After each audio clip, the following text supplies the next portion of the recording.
விளாத்திக்குளம் அருகே தூத்துக்குடி மாவட்டத்துல ஒரு +2 மாணவியை வந்து பாலியல் வன்கொடுமை செய்து துண்டு துண்டா வெட்டி தூக்கி போட்டிருக்காங்க. அவங்க ஒரு மனிதன் இருக்கிறதுலயே ரொம்ப ஒஸ்டானவன் யாருன்னு கேட்டா அனிமல் என்ற ஒஸ்டா இருக்கிற அனிமல் என்னன்னு கேட்டா அது மனிதன், சோசியல் அனிமல் வேணாம்.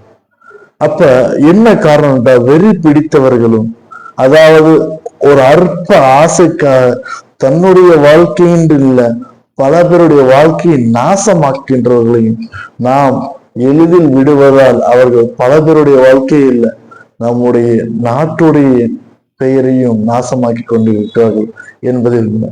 அப்ப இந்த மாதிரி நடந்து கொண்டிருக்கு. இதற்கான சட்டம் இன்னும் சொல்லப்போனா இந்த மாதிரி இருக்கிறவங்களை நம்ம என்ன செய்யறது? உங்களை சுத்தி நீங்க எல்லாரும் என்ன பண்றாங்க, சுயநலமா ஓடிக்கொண்டிருக்கிறீர்கள். கொஞ்சமாவது நம்மளுடைய எமோஷன், ஃபீலிங்ஸ் எல்லாத்தையும் சொல்றதை விட உங்க பக்கத்துல இருக்கிறவங்களோட அன்பா பழகுங்கள், ஆறுதலாக இருந்து பாருங்கள். இன்னும் சொல்ல போனா உங்க சுத்தி இருக்கிறவங்க மத்தியில வந்து நீங்க என்ன பண்றாங்கன்னு பாருங்க. ஏன்னா நிறைய குற்றங்கள் நீங்கள் அதை அசால்ட்டாக பாக்குறவங்க நடக்கவே செய்யுது. தான் நல்லா இருந்தா போதும், மற்றவங்களுக்கு என்ன ஆனா என்ன அப்படின்னு சர்வீஸ் அந்த பொது எண்ணம் இல்லாத போதுவே இந்த மாதிரி குற்றங்களுக்கு அதிகமா வழிவகக்கூடியதா இருக்கு.